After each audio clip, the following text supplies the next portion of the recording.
Hey guys, Chris here. In this video, we are doing the Norwegian High Speed Run in the Kia e-Soul with the 64 kilowatt hour battery pack. The Norwegian High Speed Run is a battle against the clock where the point of the test is to do it as quickly as possible.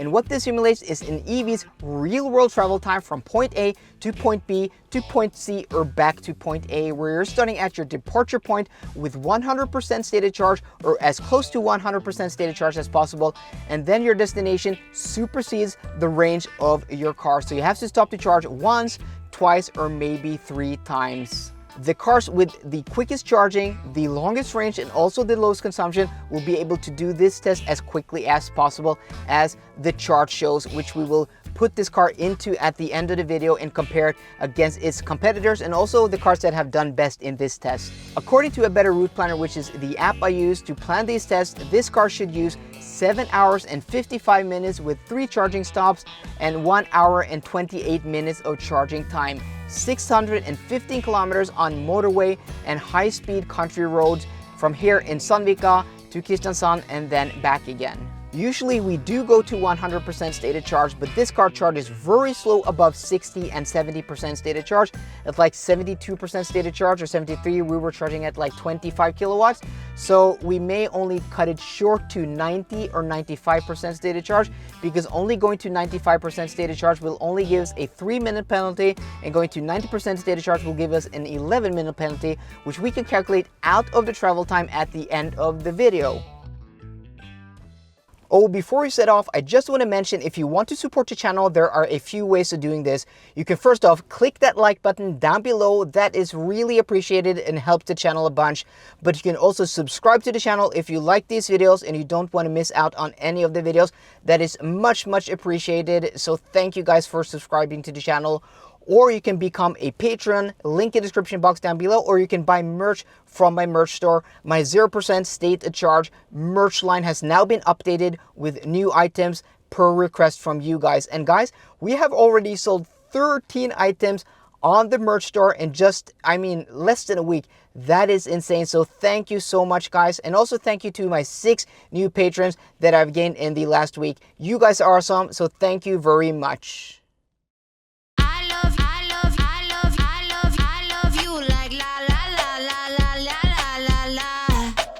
47 minutes on the road, guys. You can see we do have wet road surface, but no rainy weather.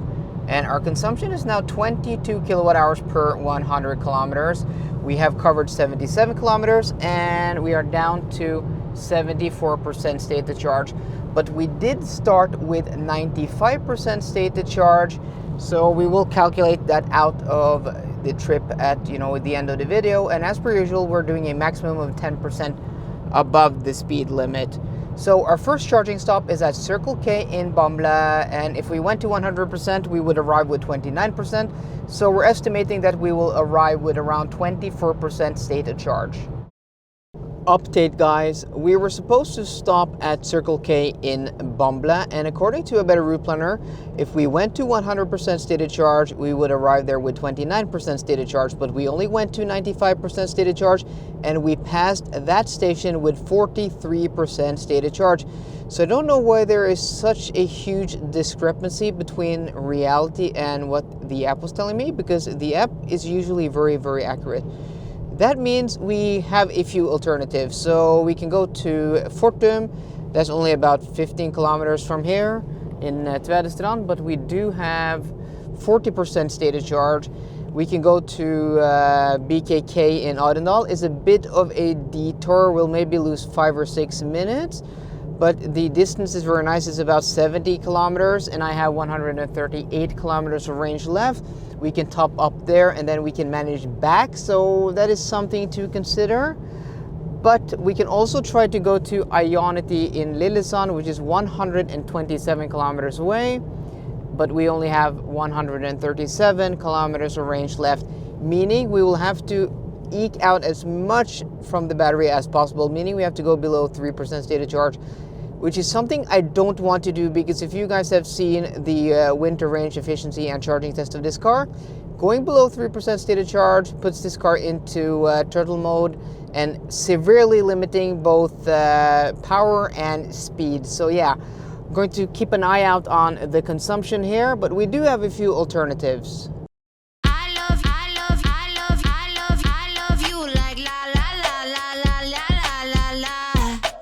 We are now at Tvedestrand E18 Fortum Recharge. So I did some calculations, and you know, the most optimal thing to do would have been to go to Arendal because we could have depleted the battery a little bit more. We're at 25% state of charge.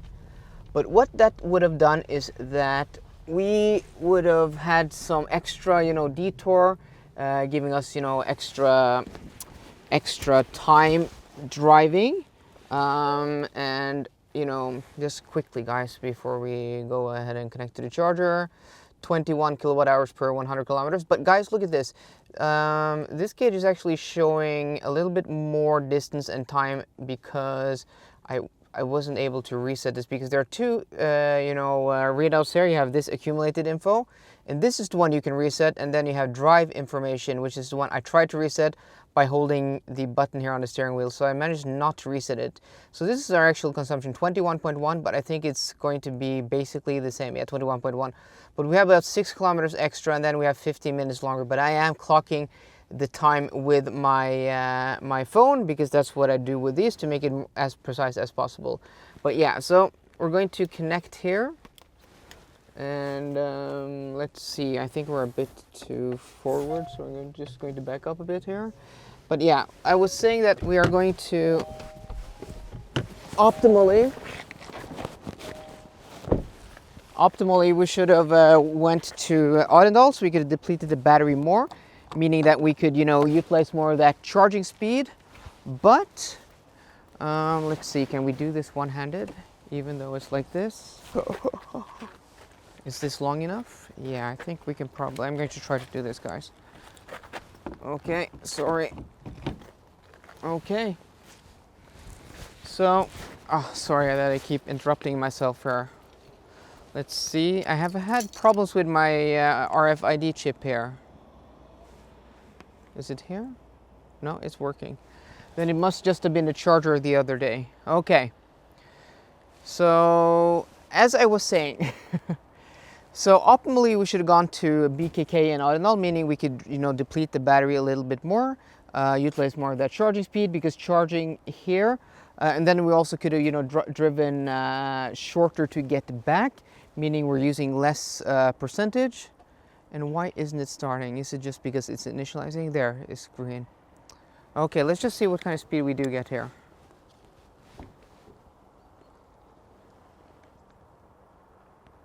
$21, okay.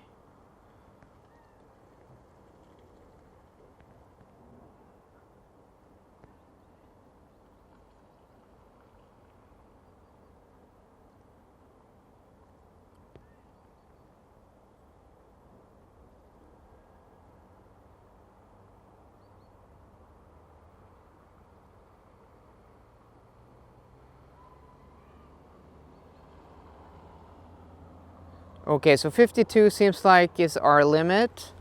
So we'll see how that goes.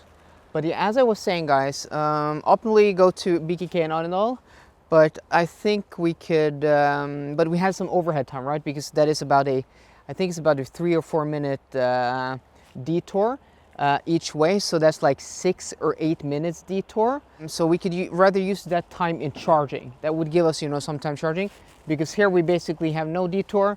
You have the E18 right here. So, I mean, this is basically no overhead, no extra time at all. We have now, I've done some calculations, and we can go to Kristiansand, which is about 100 kilometers, and then 100 kilometers back again. So I think we can do this with 2 charging stops instead of 3 charging stops. And also that, our time connecting to a charger, we could have made up by doing two charging sessions. But by doing 3 charging sessions, we possibly could get better speed. That's in theory, if the app is correct. But yeah, so the app says 1 hour and 28 minutes charging. I've calculated that if we do 2 charging stops and go to 80%, maybe we can do it in like 1 hour and 40 minutes, only about 12 minutes longer. but you know, the extra overhead time with connecting the charger one more time and also taking a detour, I think it's about even, maybe like a minute or two in difference, but I don't think the difference is that huge. So just stopping 2 times is much more comfortable than stopping 3 times. So okay, we're getting a little more speed here. 53 kilowatts. Yeah, so we're going to go to, I think we're going to go to 80% stated charge here, maybe 75%. We're going to do some extra calculations just to fine tune this, but I think around 80% stated charge, and then we will be on our way.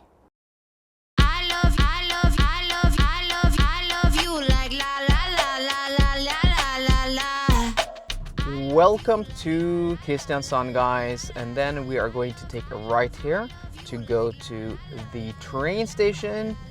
And it looks like these chargers here are vacant. These Mer chargers still, you know, with the Grønn Kontakt label. They have changed their name like maybe a month and a half ago, and these have still the Grønn Kontakt stickers on them. So okay, so quickly guys, we are at 58% stated charge, which is much more than I thought we were going to be at. And then our consumption has now dropped to 20.6 kilowatt hours per 100 kilometers. Ignore the distance, or we can subtract those 315 kilometers roundabout. And then 4 hours and 10 minutes on the road, meaning that we are actually a little behind schedule. And why we are behind schedule, you ask? Well, probably because of the charging. That we had charged more than what we were going to charge thus far, but also that we are charging a bit slower. So you saw that the charging station in Tvedestrand, we were only getting like 52, 53 kilowatts. And this car should, you know, get much quicker speeds. When I did the 10 to 80% stated charge charging time and charging speed test, I got an average speed of 59 kilowatts from 10 to 80%, and we weren't even able to peak at close to that speed. So that is probably why, you know, as per usual in these tests, we don't get the best of charging speeds. We are now at Circle K in Telemarksporten. We drove past the Shell in Tvedestrand, we drove past Circle K in Bamble, and then we ended up here. This is a brand new charging station with 3 150 kilowatt chargers. They have 3 50 kilowatt chargers over here also, but I think they have always been here. But these 3 150 kilowatt chargers are new. So this is a nice place to stop in between Bamble and the next charging station, which is Ionity by Larvik. So I think it's about 60 kilometers between those two. So having this in the middle at 30 kilometers apart is a very nice place to stop to charge. So we ended up here with 6% stated charge, and our consumption is down to 19.9 kilowatt hours per 100 kilometers, which is much less than I thought. And per my calculations, we weren't able to go this far. But I think the error I made was that I was pretty sure that we had a tailwind on the way down and a headwind on the way up, which we usually do have. I mean, in every other video I have done on the Norwegian High Speed Run, we have a tailwind on the way down and then we have a headwind on the way up. So maybe my brain just ignored the map. I will have to look back at the video I shot this morning of the wind map just to be sure. But I looked at the wind map because the consumption just kept dropping and dropping and dropping, and it just didn't make any sense. So I looked at the wind map, and we actually have a tailwind on the way up of about 2 meters per second. So that will absolutely help with consumption. But that means we have been able to eke out much more from the battery than we initially thought we were going to. And also the distance we have to travel from this charging station and then back to our end stop is much shorter, only 140 kilometers. So I have calculated that we, you know, should be able to make it if we go to 55% stated charge. Maybe we will go to 60 just to be sure, but I think 55% stated charge will do it, meaning that we are actually en route according to a better route planner. So we're going to try to hit that 8-hour marker, 7 hours 55 minutes, but 8 hours and then subtract the 3 minutes from, you know, us only going to 95% state of charge this morning when we started the trip. So this will be very interesting, and hopefully the roads dry up more and more and we still have that tailwind on the way up.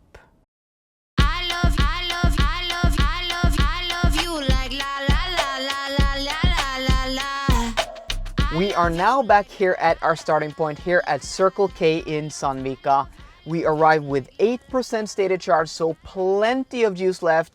So for you guys who are wanting to see me go to 0% stated charge, well, sorry guys, not today. Sorry to disappoint you, but I'm not going below 3% stated charge in this car. And if you saw my winter range efficiency and charging test, I went below 3% stated charge, and that was super scary. Link in the description box down below to that video if you haven't seen that video. So I don't want to do that, and I wouldn't recommend any other people trying to go below 3% stated charge in this car. It is super scary, so you have been warned. But today's consumption was 20.3 kilowatt hours per 100 kilometers, which is very low, and actually the second lowest consumption of any car on this test thus far, only beaten by the 2021 Tesla Model 3 long range equipped with a heat pump, basically the most efficient EV out there on the market to date. So this car coming that close is very impressive. And for reference guys, this car does have a heat pump. So for you people who have been wondering or are going to ask that question, well, I just answered it. It doesn't have a heat pump. And then the wheels on this car are also quite smallish. They are 215/55/17s on Nokian Hakkapeliitta R3. So for people who wonder about that, well, there you go. Okay, so the total travel time, that is the most interesting. And guys, are you ready? Brrr, drum roll, 8 hours and 2 minutes. But we have to subtract 3 minutes because we only went to 95% stated charge. And according to a better route planner, that only gave us a penalty of about 3 minutes. So 7 hours and 58 minutes is the official time. And we didn't have any issues with any traffic. We basically had a clean run today, the same as we had in the Tesla Model 3. So that 7 hours and 58 minute travel time is, well, that is totally fair and without any complications. But that puts this car just, you know, behind the Polestar 2. And it also puts it ahead of the Jaguar I-Pace EV320, which is very impressive because both those two cars, well, have much bigger battery packs. The Polestar 2 has a 75 kilowatt hour net battery capacity, and that Jaguar has a 90 kilowatt hour gross, and I'm not sure, I think that's like 85 or 84 kilowatt hours net, I'm not sure. But yeah, still very impressive. So I am very impressed by this car, and you know, it doesn't charge the fastest. Both the Jaguar and the Polestar, you know, charge much faster than this car, or especially the Polestar charges much faster. But considering that, this car is very efficient and much more efficient than those two cars, giving it, you know, its good time today. So that is very impressive. And guys, I will be testing the Polestar 2 with the software update in a few videos. So if you don't want to miss out on that video, please click that subscribe button down below and also sound that notification bell because that might improve its time even better. So guys, I hope you enjoyed today's video. If you did, please drop me a thumbs up down below. And for more car content, as always guys, please subscribe. See you guys later and goodbye.